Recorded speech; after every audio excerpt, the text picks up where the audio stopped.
This podcast of the Gamecock Central Takeover Hour presented by Firehouse Subs is sponsored by AAA Heating and Air. The premier HVAC company in the Midlands is growing.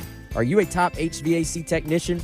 AAA Heating and Air is looking for dedicated applicants to fill their fast-growing service department with top-notch HVAC technicians. If you're the best, then they want you. If you're ready to stop working and start a career, you can earn up to $100,000 plus a year at AAA Heating and Air. Quality candidates will have at least 2 years experience and a good driving record. Benefits include top industry salaries, commission on service and unit sales, set call limits, company-provided take-home vehicle and gas card, company-provided cell phone and tablet, health, dental, and vision benefits, 401k retirement plan with company match, and scaled PTO based on length of service. Contact Roy and Dana Finley at 803-677-1500 or check out their job postings on Facebook or ZipRecruiter.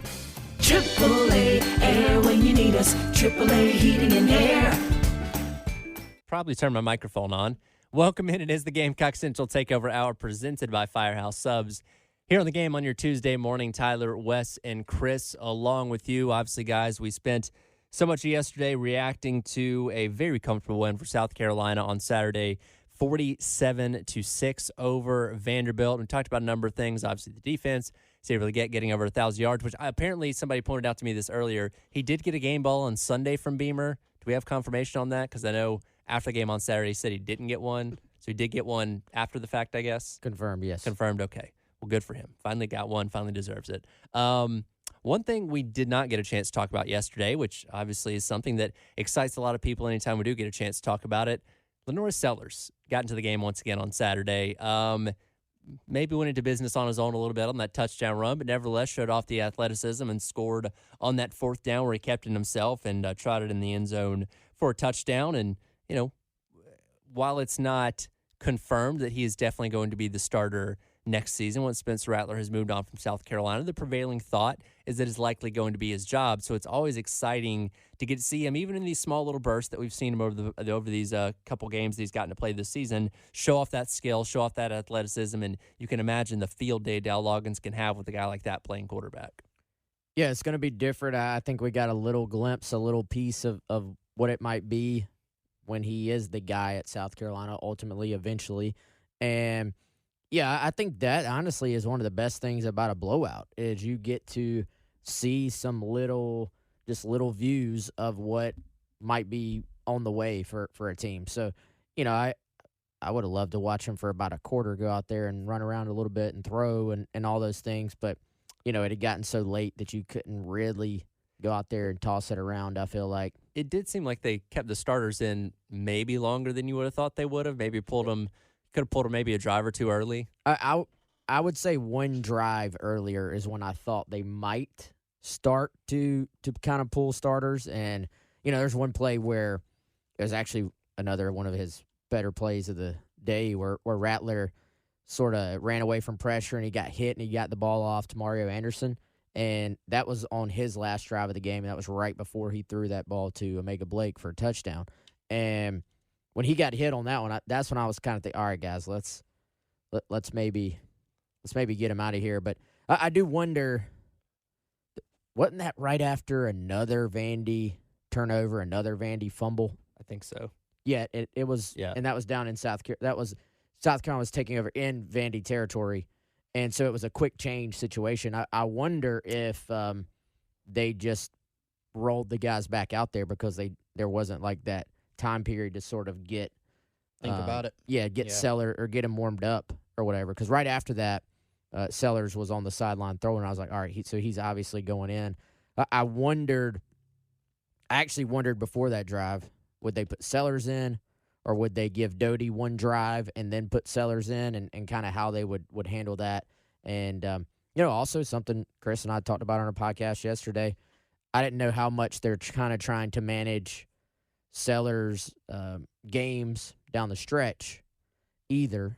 And, you know, I think you look at that and you look at there's a case to be made. We had a long discussion about this on our podcast yesterday. There's a case to be made that these last two games might be when you finally do need the Sellers short yardage package, considering that, especially this week, we'll see about Clemson, but you don't. It appears you're not going to have Joyner again. He's doubtful right for this weekend. So you're going to need somebody else to potentially carry the rock. Yeah, with Sellers, we've gotten that question a lot in terms of probably two different questions. Number one, what is the actual threshold? And then number two, how is the staff going to handle it? And I think number two is what we don't know yet. That's what we can all discuss. The first part, though, just to reiterate, because I feel like sometimes we'll say things like they're kind of gloss over them, common knowledge. It's not always, I found out. And so 4 games, right? You can play in up to 4 games. 4, 3, 2, 1, 0. And keep your red shirt. And they might have that provision like they did last year where the bowl game won't count, but that's not confirmed not as of official right now. yet. Not official as of right now. And That was last a 1-year year, thing. And I think, Wes, correct me if I'm wrong on the date, but last year the NCAA didn't issue that waiver until like December 16th. Yeah, it was mid-December. So they waited pretty long. They're like, hey, we're going to help you manage your roster by doing this, but we're going to wait until Everybody's already left. Yeah, wait till kind of the last minute. And so that's to help, presumably, teams kind of manage the transfer portal, roster defections. A lot of guys, obviously, if they know they're moving on to the NFL, they're going to skip the bowl game. And so your numbers are down. We saw it at South Carolina last year. Their numbers, because of injuries or different defections, were way, way down in the bowl game. And so to that extent, if you've got a guy who has played in 4 regular season games, he can then play in the bowl, and that is, even though it's a 5th game, it doesn't count. That was the case last year. We do not know yet if it's going to be the case this year. So if Lenore Sellers, plays in these last 2, and then you want him for the bowl game, you do have to go in right now. Chances are, the staff, college football staffs, administrations, they may kind of have an inkling more than we do of, hey, the NCAA is probably going to do this again. But it's something you have to consider. So he can play in the last 2 games and preserve his red shirt, but then the bowl game would kind of be up in the air. Now, the next part is, how's the staff going to handle it? And Wes and I talked about this a good bit yesterday on our podcast. And me personally, where I kind of landed on it is right now, whether it's Sellers or anybody else that may be close to that line, the question that you ask is, will him being on the field playing help us win games? If the answer is yes, then you play him and you don't worry about the rest of it. So you bring up an interesting point, and I heard some other people bring this up too with, obviously you're going to be without Juju McDowell. It doesn't look like DK is going to be back at least for this weekend. What kind of possibilities or what kind of scenarios can you use Sellers in? You talk about a package which, makes you think, okay, short yards lining up as a quarterback and, doing a quarterback sneak or, the RPO or something like that. Would there be an opportunity to maybe line him up as a running back too? I know he's obviously bigger than a normal running back, but if you're trying to get creative here.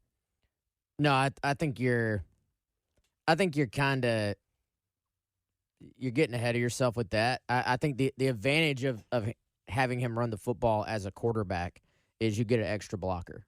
So I think to put him in there at running back, you're kind of, and have him take a handoff, and he's not really used to that. I think you're overthinking it. I think to do that. For me now, and I told Chris yesterday on our podcast, I said, now you do have to realize also that means you're going to sub, and then your opponent's going to be able to sub. The beauty of Joyner in the Wildcat at times was that you didn't have to sub. You could just sort of motion Rattler out, or you could change the formation around and keep the same personnel.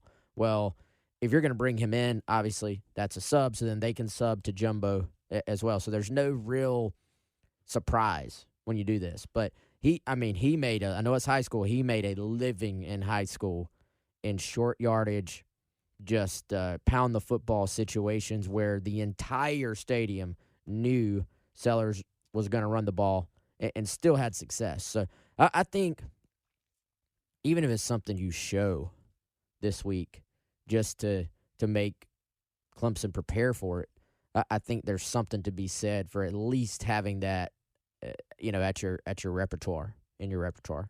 Yeah, this is a big, and we've seen only glimpses of it, but like Wes said, you can go back to the high school tape, and he was just automatic. And yes, I know there's a big difference between, playing 4A football and stepping up to the SEC, but the limited sample size we have on Lenore Sellers shows that this thing can translate.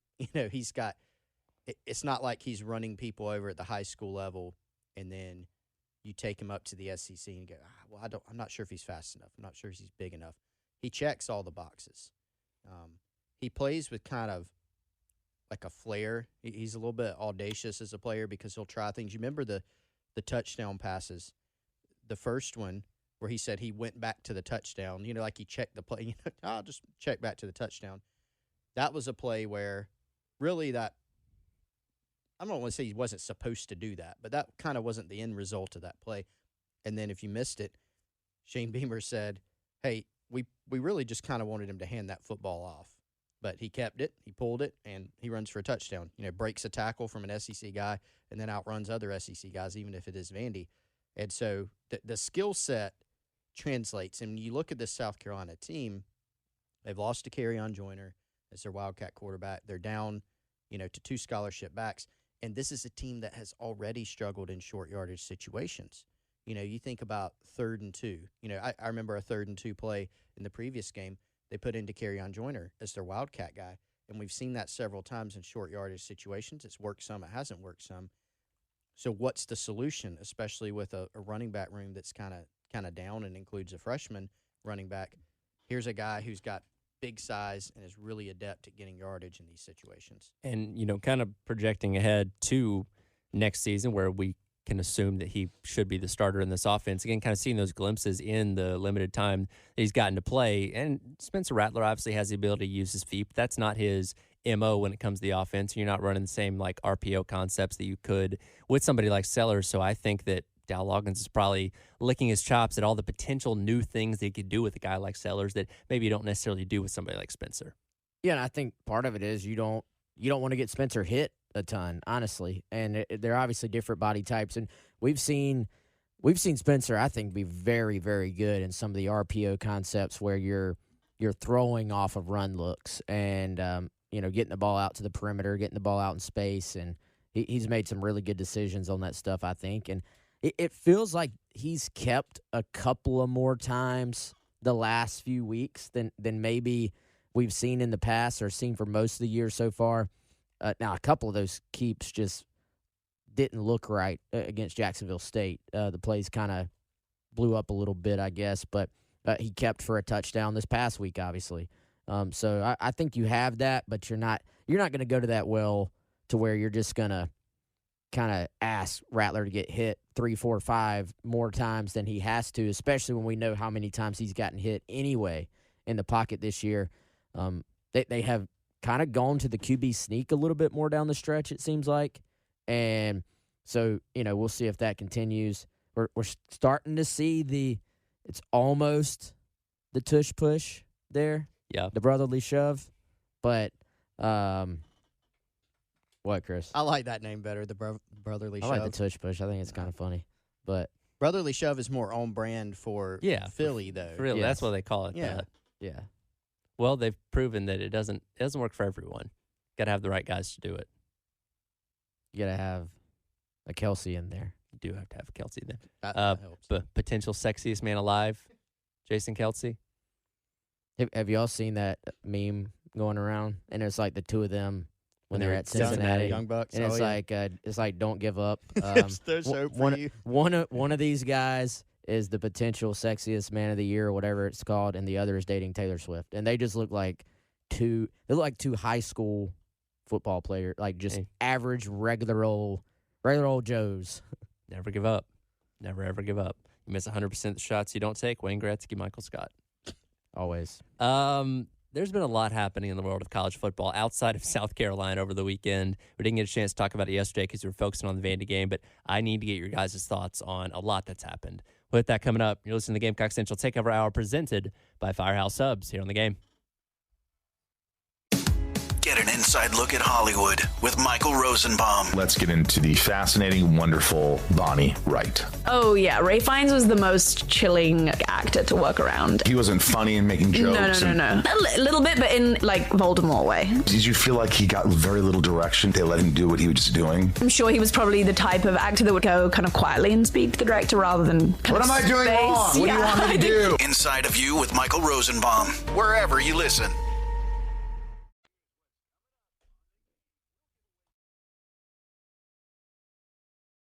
Says here, Jimbo Fisher, head football coach, NCAA Division I Football National Championship, Texas A&M University. The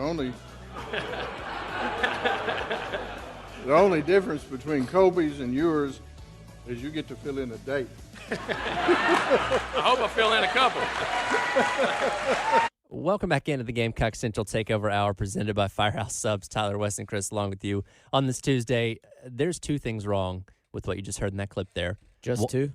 Just two. One, Jimbo Fisher won 0 national championships at Texas A&M. And two, college football's FBS championship is not recognized by the NCAA. So even if he did win one, that plaque would be incorrect. It would be a college football playoff national championship, not an NCAA Division I national championship. Minor details. Minor details. But regardless, it's all for naught because Jimbo Fisher won a total of 0, as well as 0 conference titles, 0 division titles, 0 playoff appearances. I can keep going on the list here. He accomplished pretty much nothing at Texas A&M.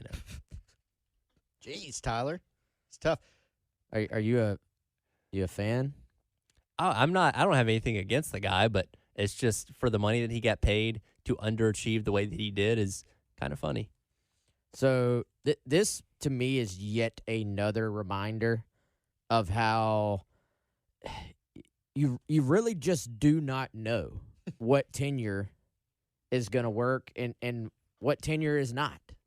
And, I mean, you have a national championship winning coach, and you're going to a place with, I don't want to say unlimited resources, but pretty dadgum close. Like they have the resources to win. There's a difference between being a national championship coach and a program builder, though. Jimbo Fisher won a national championship, but he did not build that Florida State program that he won the national championship with. I think A&M needed a program builder to eventually become a national championship head coach. But from a building standpoint, he has built a roster that I think should be competing with about anybody. But you still have to have the right culture with that roster. I can give you all the ingredients in the world, but if you're not a good enough cook, your cake's still going to suck. Yeah, but did he not have the culture when he won at Florida State? But a lot of that was a carryover from Bowden. He didn't have to build that. He had good talent, and I think as the years go by, we credit Jameis Winston more and more with the ungodly season that he had in 2013. I think, and the talent that he had around. Well, him find too. a great quarterback is that helps. A big part of the so 2 equation. points. The culture, I think, was good enough / fine when they were winning. It fell off at the end. I mean, I remember a pretty extensive ESPN story that came out, and it even quoted some of the players that were on that team, and you could start to see some of the cracks. The thing is, they were just so good. They were just so much better than everybody. But, Wes, what you said, that's the difference. When I look at Jimbo Fisher's tenure at the end of FSU and going to Texas A&M, yeah, they had good players. There's a lot of NFL players at Texas A&M on this roster, the ones he's had in the past. The quarterback position is the biggest one. It's glaring.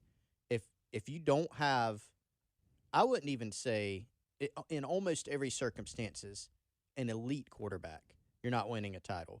Like, what's the last national title team that didn't have an elite quarterback? Maybe Jake Coker at Bama?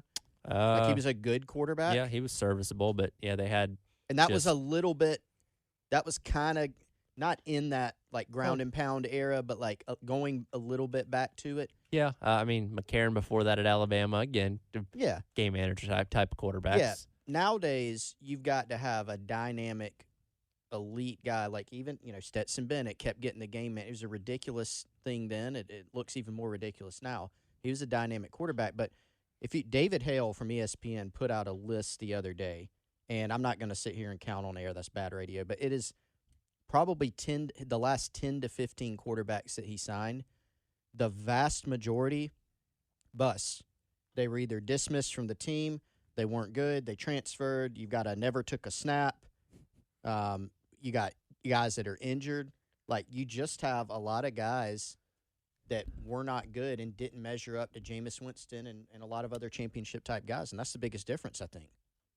Yeah, the fact to me, though, is just, like, this was widely, like, they went out and took Florida State's coach. Now, there obviously were issues behind the scenes at Florida State, and sort of the spin at the time, which maybe was steeped in reality, is that there was a breakup going on at Florida State anyway. But it's a very, very awkward when you won a national title together. Well, people forget that Florida State team went 6-6 his last year. I think he skipped the last game, so technically 6-5 under him, but they barely made a bowl that year. Yeah, so it was kind of like they went ahead and the next person that he was going to date was already picked, but there were some rocky times there at the end. But still, when you pay the kind of money that they paid him, and he somehow still had all the leverage, even though things were rocky at Florida State. If you don't have the leverage, you don't get this contract that has completely guaranteed money and has no offset clause. $77.5 million. No offset clause. Yep. So he can go take a job and it's not going to affect he can stack into that money. Yeah. I don't know where he's going to go. Well, and I'd go to the beach. Jimmy Sexton has me too. I can see him doing TV, but they might need the closed captioning. Have to slow him down. It's not working. Yeah, put him at half speed. If Holtz can do TV, well, Jimbo can do TV. Different style. Jimbo very different style. He's just the auctioneer. So fast. Yeah. But yeah, it is becoming a little bit more, and we'll see if administrations start fighting back against this if they can a little bit. But the no offset thing, especially with Jimmy Sexton, who represents everybody basically, or most SEC coaches for sure, has become more and more commonplace. And you remember A&M's AD, Ross Bjort, was asked the other day about this in his press conference about the extension. Mm-hmm. Not just bringing Jimbo on, but an extension, like an immediate extension. Right. And he said, hey, at the time, that was the right decision. Because their best year was 2020. That's right, what the got COVID him, year. right? I'll say, of all years to have your best year, the one that everybody's like, oh, it's COVID, it doesn't count. Yeah, it doesn't count, but that's their best year. And then I think they were looking at LSU, worried about LSU, with Jimbo Fisher's ties to there. Yep, and so Woodward, who had hired him. And so you jump out and you do that. Well, now they're paying $77 million for him not to coach there. That's right. And they're on the search for a new coach. I will say this. It is. I'm sure it's tough as an administration too. You're in a battle with these lawyers who this is what they were built to do. This is what they were trained to do. And you're an administrator. This probably isn't among the top 3 skill sets it takes negotiating contracts with somebody who's been trained to negotiate contracts. And then your fan base, if you were to lose a guy because you weren't willing to spend the money, like your fan base will spend your money all day long. We can all spend somebody else's money. Sure. And so, it's, we're being cheap. And then the second you get to the other side of it, it's, well, why do we agree to spend all this money? So I think it's tough to navigate. It really is. And you want to constantly be taking care of your coach if there's success so that nobody else comes out and poaches them from you, while also protecting yourself on the back end if it doesn't work out. I'm going to put you guys on the spot. The next head coach of Texas A&M will be... Oh, gosh. Urban Meyer. Oh, really? Oh. No, right. I don't really believe that, but I think it'd be entertaining. I don't know, but if you're making me say what you are, I got Lane Kiffin. Interesting. I've seen that name pop up a few What places. do y'all think about that? He's always rumored for at least one job every year, right? Every single year. Well, okay, he tried for Auburn last year. There's Why definitely wouldn't he try for A&M? There's definitely a lot of fire to that smoke last year. He's been a big proponent of saying, hey, NIL, we don't he have literally just said this weekend after losing to Georgia, we got to recruit better. Where's one place you can recruit a whole lot many easier? More places that A&M. have. Yeah, I mean, it was said the other day, Pete Nakos from On 3, who've had on the Garnet Trust Hour, talked to some SEC collective operators, and one of the quotes was, if it comes down to just dollars on the NIL front, A&M, you're probably not beating them. Yeah. Wes, what's your actual answer? That was it. That was Urban it. Meyer. I think it's going to come out of nowhere, honestly. I think it'll be maybe – I kind of like – I think Kiffin would kill it there. Yeah. Probably. Who's the UT Jeff Traylor. guy? Which he shot that down, which that doesn't mean anything. Mean nothing. Nick Saban famously said, I'm not going to take the Alabama job. Dan Lanning shot it down. Dan Lanning also shot it down, which also means nothing. Willie Taggart shot down the Florida State job before taking the Florida State job. So, I don't think it'll be Dan Lanning. I think Jeff Traylor would be that's like a under the radar. Yeah. Option. Jeff Traylor shot it down. Why would he? I'm not taking that job. Pretty much. Come on now. I don't know. Yes, you would. We'll see. I think it'll be Mike Elko personally, but we'll see what happens. That's not the only job that's open in the SEC. We'll talk about that coming up. You're listening to the Gamecock Central Takeover Hour presented by Firehouse Subs here on the Game.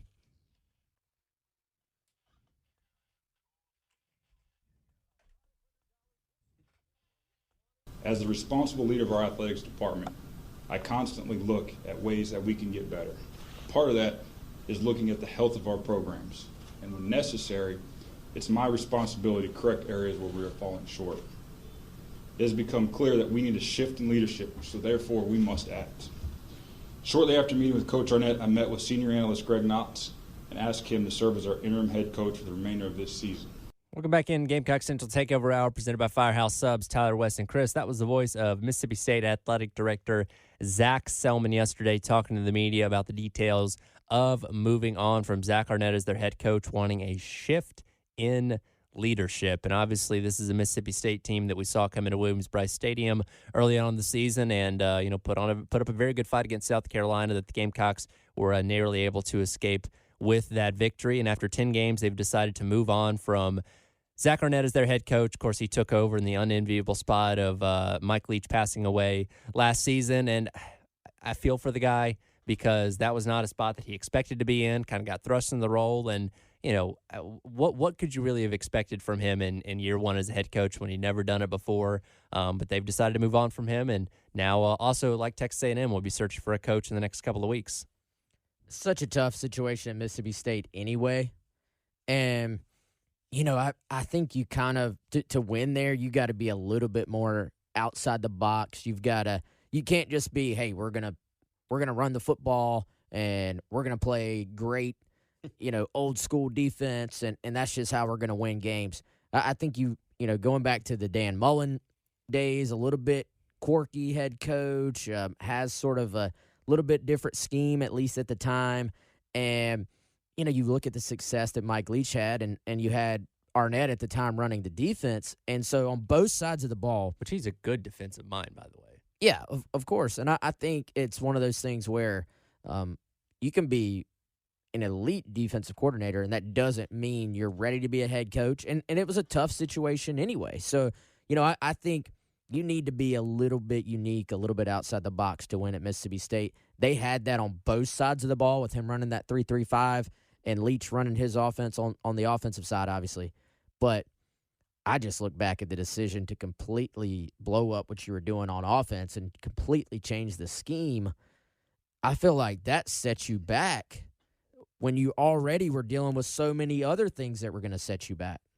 Yeah, it seemed like it would have been in hindsight, and it'll be interesting to see Zach Arnett when he speaks publicly about this. I don't know what type of guy he is, if he'll open up and say, yeah, I screwed this up or I would have done this differently. But this very much had the feel when he took it over of just a potential Band-Aid, a potential stopgap. You look at the type of contract he got in an era where coaches and their agents have the advantage, as we just were talking about with Jimbo Fisher. I remember, Eli Drinkwitz has worked out well at Missouri, but his initial contract at Missouri was crazy, and he continued, given the circumstances. So you see that a lot. Well, it was the opposite here. It's very cheap for Mississippi State to get out. And so it seems like when assessing that situation, it probably should have been not a long-term play. Like, it seems like more of a long-term play what he did. Hey, I'm going to build my identity. The defense is obviously the same because it's my defense, but I'm going to put my stamp on the program and build this.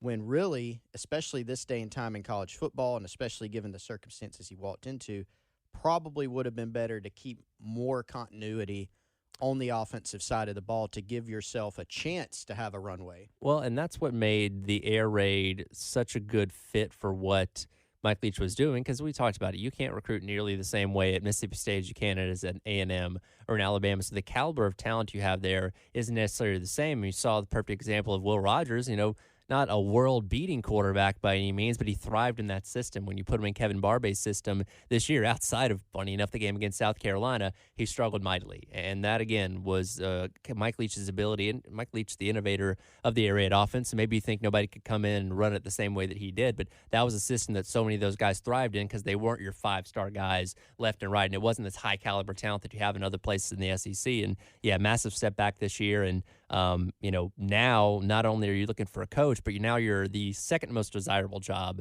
in the SEC right now, which already puts you at a disadvantage. And I think you look at that decision, and, yeah, nobody else is going to come in and run the air raid like Leach. I think we had, was it Bo Bounds we had on the podcast? Yep. And he was like, look, guys, the air raid that Mississippi State was running, that was the Mike Leach offense. Like, Mike Leach is the air raid. Like, everybody else, the air raid is in every single scheme that exists now. Sure. Like, there are elements of it in every single scheme. But, so, yeah, you couldn't expect, hey, come in and be Mike Leach. Not happening. But could you have brought in an offense that was much, much more similar in terms of the routes, the reads, the way it's built, just the foundational elements for your entire offense, and the fact we talk about the need for a quarterback. Yeah, you might have had a system quarterback in Will Rogers, but he was very, very good in that system. So that to me, like, why would you not bring in somebody who's doing something similar? Because the Mike Leach coaching tree, that thing has a lot of limbs at this point. Yeah, so, you just and what we've seen in the past is you see Lincoln Riley did this. Not saying he would have hired the next Lincoln Riley, right? But Lincoln Riley was an inside receivers coach because they normally have two receivers coaches in that offense. Inside receivers coach, and eventually he learned the offense. He started calling plays. Like, you probably could have just promoted somebody to do that, and I would think you would have had better results than you had this year. Doesn't mean they would have been a great team. This was not a very good football team that was going to make a bunch of noise, but he might have salvaged his job after year one. I think that's possible. And obviously, Will Rogers was injured for a good bit of this year. Sure. They had a lot of things that were kind of working against them. Tough deal, as Wes said, but I think some of the decision-making early on probably didn't help him. Again, they're going to be looking for a coach as well, and names getting thrown out there, maybe a Jamie Chadwell, Willie Taggart from Tulane, who runs a very different type of offense compared to what everybody else does. Maybe you could give Dan Mullen a call again. Hey, want to come back to Stark Vegas? That's exactly where I was going to go. We've seen that trend, coaches going back to a place, and everybody kind of makes up. And I don't know exactly what the relationships are like there. I don't know the inner workings, but I would hit up Dan Mullen, and then you mentioned Jamie Chadwell. That makes sense in terms of going a little bit outside the box, a guy that's going to run a different scheme. And, I think Chadwell, with the right defensive coordinator at Mississippi State to run that side of the ball, I think you might have something there. The problem with Mississippi State is just that your ceiling is so limited. But you're going to have to take a chance on somebody. You're not going to go get like Lane Kiffin or something like that. Sure. You're going to have to kind of move down a little bit. It's got to be either an offensive coordinator or a guy that's a head coach somewhere where he's trying to bust up into the Power Five. So Jamie Chadwell has been waiting on his chance. Maybe this is it. Well, and I look at the fact, like, some of the names on Mississippi State hot boards, you've got like Lance Leopold, right? He's going to have a chance at some even bigger jobs, I think. I'd stay in Kansas for him. I can't imagine that happening. That's right. And so, with Chadwell even, doesn't he make like $4 million in Liberty at Liberty? It's pretty hefty. And he is kind of a different dude. Yeah. I don't know that he's saying, I want to be the next head coach at, I don't know, whatever big school, Ohio State. Yeah. I don't know if he's like that. Now, he'd probably take a job like that, but would he take Mississippi State? I'll tell you the guy I like for the Mississippi State job, John Sumrall at Troy. Young guy. That's another name that I've heard. Really good defense. They're good offensively. I kind of like that as a under-the-radar fit. Not as proven a guy, but a really good recruiter. He has ties in the area. He knows the SEC. Right. Well, regardless, for both A&M and Mississippi State, ideally you're going to get that guy in here very soon before national or early signing day, coming up in just a couple weeks. So we'll keep our eye on that. The other story dominating college football over the weekend, Jim Harbaugh, and he finally spoke yesterday, and he had a doozy to say then. We'll hit that coming up. You're listening to the Gamecock Central Takeover Hour, presented by Firehouse Subs here on the game.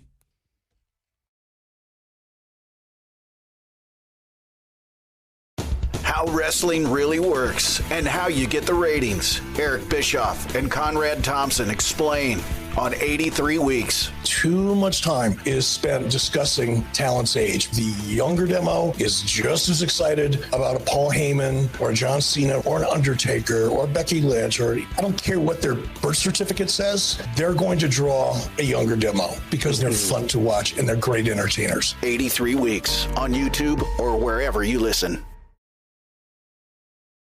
The perseverance, and then just the stalwartness of these guys. I mean, watching, I would have to say, everybody. It's got to be America's team. It's got to be America's team. America loves a team that beats the odds, beats the adversity, overcomes what the naysayers and critics, so-called experts think. That's my favorite kind of team. And watching it from that view on the television, it was finally people get to see what I see every day. Welcome back into the Gamecock Central Takeover Hour, presented by Firehouse Subs. Tyler, West, and Chris along with you. The Cowboys, the Yankees, the Lakers, and the Michigan Wolverines, all America's team now, according to Jim Harbaugh. Not buying it. Not at all. What a delusion. Is that the right word to describe this? It's one of those situations where the question is, does he believe what he's saying? If so, delusion, or is he just spinning this like us against the world, Michigan against the world? Like, is it just a one big coaching spin? Like he doesn't care how silly he sounds because his team is buying it. Based on the reactions that we saw before and after the game on Saturday with Michigan and Penn State, the Michigan against the world T-shirts, Sharon Moore with the emotional interview after the game, Blake Corum with all that he said, he must have given the Southern Baptist sermon to them before that game, because obviously he wasn't going to be on the sidelines. So whatever he said fired them up, and they believed every word because they think the world is out to get Michigan when they're the ones that broke the rules. They're the ones that oh yeah, we did that. You got us. We're going to be punished. And I don't get where this disconnect, and I get it. Like a locker room, you got four walls. You don't hear what's going on outside of it. There can be blinders to some degree, but at some point they have to understand we broke the rules. We realize we broke the rules, and now we're suffering because of it. The world's not out to get you. I mean, I think everybody's with you, Tyler. I mean, no. They're playing victim. Yes. Playing the victim, and you're not. Nobody else thinks you're the victim. So it's the bunker mentality, sure. right? They know what the deal is, but it's self-preservation, and it's infuriating. Well, and they're definitely not America's team. They're America's villain right now. Pretty much. They're the heel of this story. They are definitely the heel. It's been kind of fascinating to. That is one word for it. Which the timing is interesting because Ric Flair did pay Harbaugh a visit last week. So if that's not a wink, wink, nudge, nudge at playing the heel, I don't know what is. You think he was getting some tips? Dirtiest play in the game. Ooh, I like it. Do you think the Four Horsemen were stealing signs from Ricky the Dragon Steamboat or Roddy Piper prior to matches? This conversation is the intersection of every moment of Tyler's life. He's so happy. To this really point. Is. I don't know how to answer that question, but no, this is a mess. I don't know where it's going. I mean, well, and look, he's serving this punishment, which could get overturned if this restraining order gets granted to them on Friday, where then he's only having to serve this one game ban, suspension, whatever you want to call it. It's a slap on the wrist at the end of the day because he still gets to participate in practice, gets to be at the walkthrough, gets to be at all the planning. He just can't physically be on the sidelines for the 3 hours that the game is taking place. But he's communicating with somebody via text, or maybe he's old school, maybe AOL Instant Messenger or something like that during the game. He's still in communication. He's still ingrained in this. He's just sitting in his hotel room eating pizza and drinking milk, apparently. I think he's in his pants. Do you think waiting on Judge Judy after the game? Do you think he's breaking more rules? Probably to try to communicate. I mean, it gets to the point like you've already broken enough rules. What's breaking a few more? The funny part about this and other like scandals, but we've seen it a lot with this, is there really needs to be a test for every collegiate fan base or even pro fan base, and it's this: when something happens to your team, right? What you normally see, like Michigan fans are fully convinced everything's fine. Like they've done nothing wrong. Sure. Everybody else piling on. And there's some massive conspiracy against Michigan and Michigan only by everybody else in the world. If you as a fan think that way, pretend that Ohio State did the same thing. Or shoes on the other foot. Right. If they did that, how would you react? And then take that and kind of try to apply it to your situation. But that's the fan experience. That's what's so frankly awesome and fascinating about all of it is fans don't really think that way. Fan is short for fanatic for a reason. Yes, exactly. And the Michigan people are convinced they've done nothing wrong. Can this Michigan team win the national title or the college football playoff championship? Yes, not the NCAA Division I national title. I think they're talented enough. I saw a team that lined up, 32 straight times and ran the football? So they threw one pass, but it was a PI, so that doesn't count in the record books. But yes, they ran at will. Penn State's a good team, but they didn't have anything for them. I think they shouldn't have a problem with Maryland this weekend. We could coach that team against Maryland and win. I feel like they're probably going to beat Ohio State too. Ohio State's good. They're not as great as they've been in years past. So there's every chance they could make the playoff and win the whole thing. Yeah, I mean, I think they're good enough. I don't know if that would pick them to win it, but they're good enough. They're to at win least it. It's not going to be some shock if Michigan wins. No, not at all. Now they may have to take that banner down in 5 years, but that's the risk you run when you break the rules. So we'll see what happens. But an ongoing saga there at Michigan, giving us plenty of content. So I guess at the end of the day, I can't complain. That'll do it for today's edition of the Gamecock Central Takeover Hour presented by Firehouse Subs. Coming up next, it is the halftime show with myself and Terry Ford on your Tuesday here on The Game. Your home is more than the sum of its parts, and creating a truly extraordinary space is about more than picking the perfect products. That's why the experts at Ferguson Bath, Kitchen, and Lighting Gallery are here to help you throughout the entire process to create a home that's as unique as you are. Bring your vision to us. Schedule your showroom consultation and see more from brands like Monogram at build.com/Ferguson.